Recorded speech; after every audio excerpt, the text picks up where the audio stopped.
استاد بہت بڑا اعزاز ہے. ایک وزیر تھا بہت بڑا سلطنت کا، اور عالم بھی تھا بہت بڑا. مولانا انور شاہ صاحب نے ان کا قصہ لکھا ہے. وہ بہت شوق سے پڑھاتا تھا، لیکن ان کو وزیر صاحب کہتے تھے، استاد نہیں کہتے تھے. وہ بڑے خفا تھے. ایک دن کسی نے کہا کہ وہ بھی بڑے استاد ہیں. اس نے سن لیا تو پورے شہر کی دعوت کر لی اس شکریہ میں کہ آج مجھے لوگوں نے استاد کہا ہے. سبحان اللہ. سمجھ گئے بس، خاک سمجھے. استاد کی اتنی عزت تھی کہ ناصر الدین بلبن کا ایک بچہ تھا. یہ قاریان واریان تو آپ کو پتہ ہے نا، اللہ ان سے محفوظ رکھے. کسی کو سر پہ مارا شہزادے کو انتقال کر گیا. سلطان کو پتہ چلا، چٹ پٹ آیا اور اس استاذ کو کہا کہ میں یہاں بیٹھا ہوا ہوں، آپ بھاگے، سلطنت سے نکلے. اگر اس کے ماموں کو اور چچا کو پتہ چلے تو میں چھڑا نہیں سکوں گا. بیٹا مرا پڑا ہے، استاذ کی فکر ہے کہ اس کی بےزتی نہ ہو جائے. انگریز نے جب ہندوستان میں قدم رکھا، اس کو بہت مشکلات پیش آئی کہ یہاں علماء کی بڑی آؤ بگت تھی. استاد جی اور استاذ جی، استاد صاحب، ان کے خلاف انگریزی آرڈر چلتا نہیں تھا کہ استاد کے خلاف کوئی یہ باتیں کرتا ہے. اس دور میں ایک شخص یہ گھاس واس بیچتا ہے، ہمارے بھینسوں کے باڑے کے لیے بھی گھاس جاتی ہے.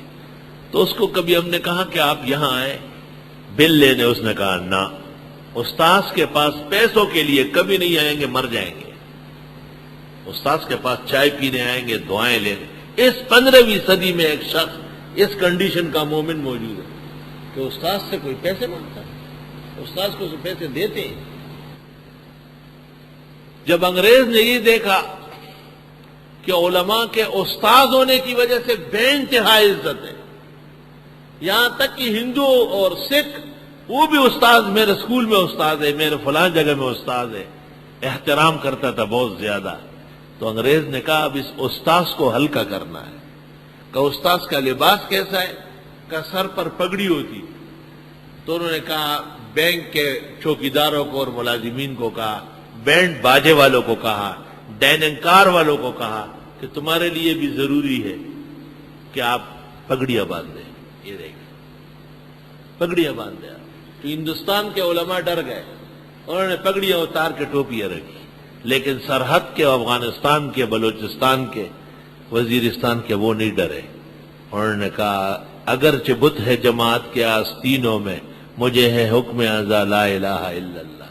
اور پھر گلکار کو، دیوار بنانے والے کو، فرش بنانے والے کو، کنواں کھودنے والے کو، ٹرک چلانے والے کو استاد خیریت ہے، استاد خیریت. یہ وہ مولاناؤں کی بے عزتی کے لیے استاد. یہ کس بات کا استاد ہے؟ استنجا کرنا جانتا نہیں، استاد بنا ہوا.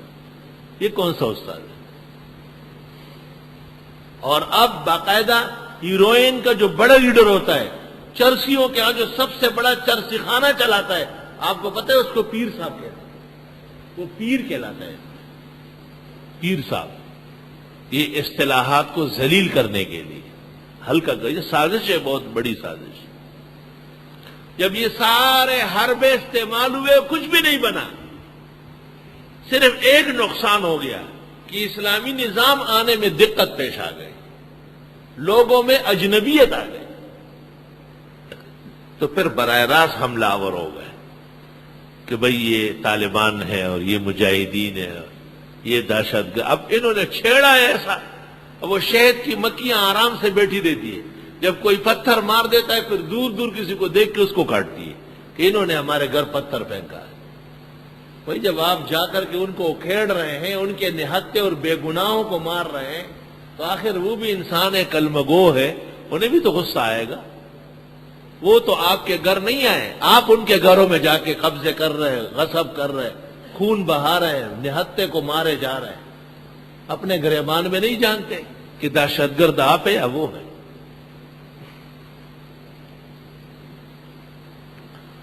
استغفر اللہ.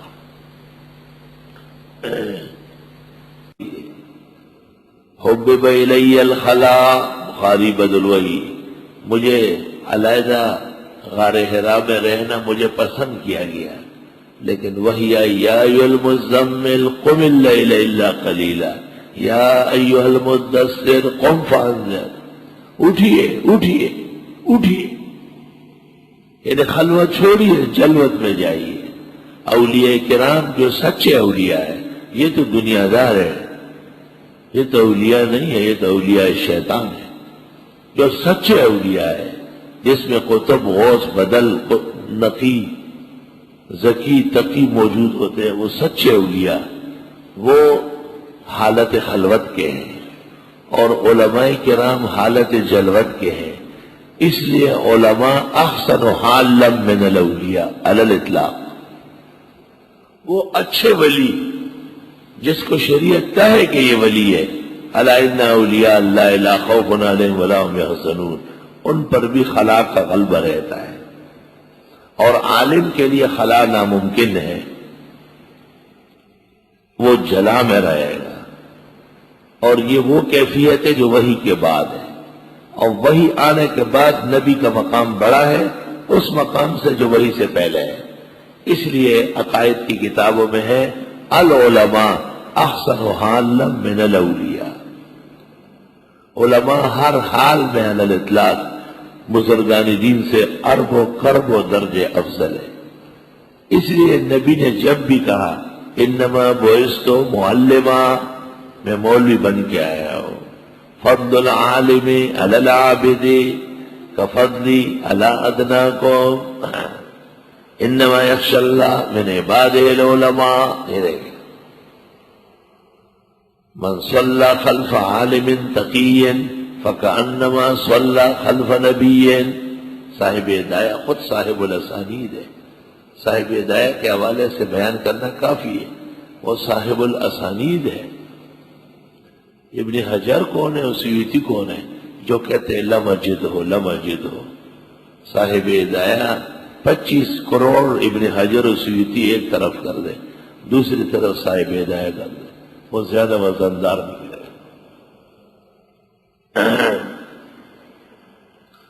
العلماء ورثۃ الانبیاء، علماء پیغمبروں کے لوگ ہیں، سبحان اللہ۔ لأن الانبیاء لم یورثوا درہما ولا دینارا بل ورثوا العلم، پیغمبر لوگ تو دینار و درہم جمع کرنے نہیں آتے، پیغمبروں کے کبھی بھی کوئی ٹرسٹ وسٹ نہیں ہوتے تھے، سارا جہان ان کے پیروں میں پڑا رہتا تھا۔ بل ورثوا العلم، ان کا کام علم ہوتا تھا، اور علم سے پیر کے سر میں درد ہو جاتا ہے۔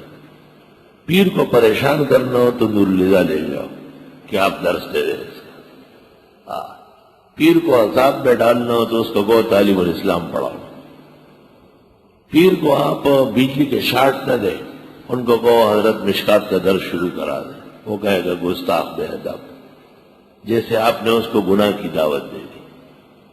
یہ نبوت سے کروڑوں درجے دور رہتا ہے، لیکن لوگ اہل دنیا ہو گئے، طلبی دنیا میں ان کی تعریفیں کرتے ہیں، ورنہ ان میں تعریف کا کوئی کونا کانچا موجود ہی نہیں۔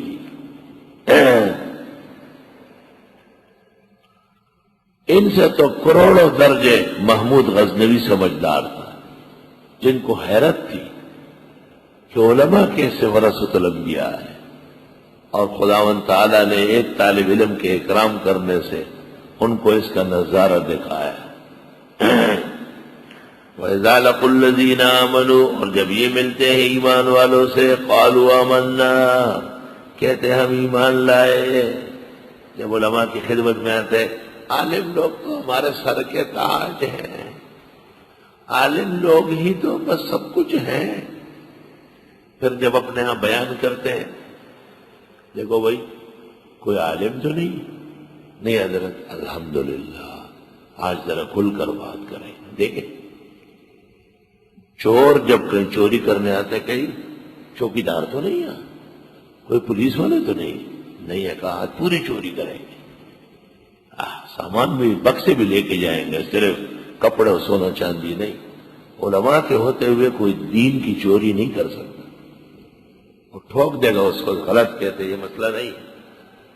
مجھے تعجب ہوتا ہے کہ مولوی کیسے پیروں کو برداشت کرتا ہے، علم پر مٹی ڈال کر اور جوتا رکھ کر کے ان کو برداشت کرتا ہے۔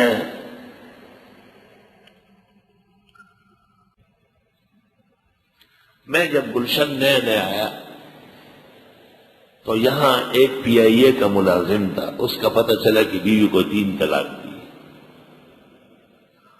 ہم نے اسے سمجھایا، بنوری ٹاؤن نے سمجھایا، دارالعلوم نے سمجھایا، تمام معتبر فقہاء نے سمجھایا جب بھی وہ گیا، لیکن محلے کے نمازیوں سے پتہ چلا کہ وہ ایسے ہی رکھ چکا ہے۔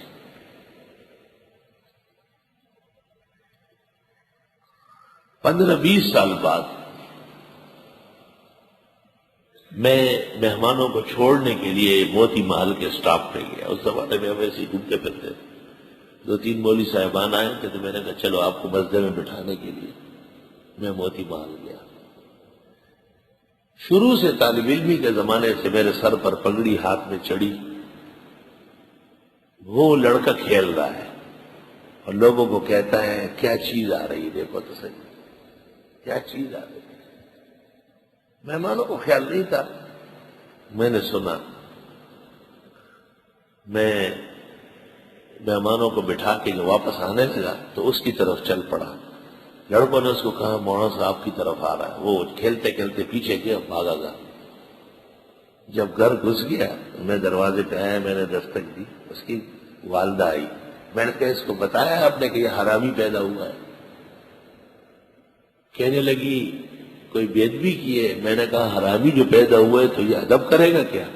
حرامی معاشرے میں ادب کے لیے ہوتے ہیں۔ میں نے کہا اس کو واضح کرو کہ یہ حرام پیدا ہوا ہے، 3 طلاق تجھے ہو چکی ہے، بغیر حلال کے تجھے رکھا ہو، یہ پیدا ہوا ہے۔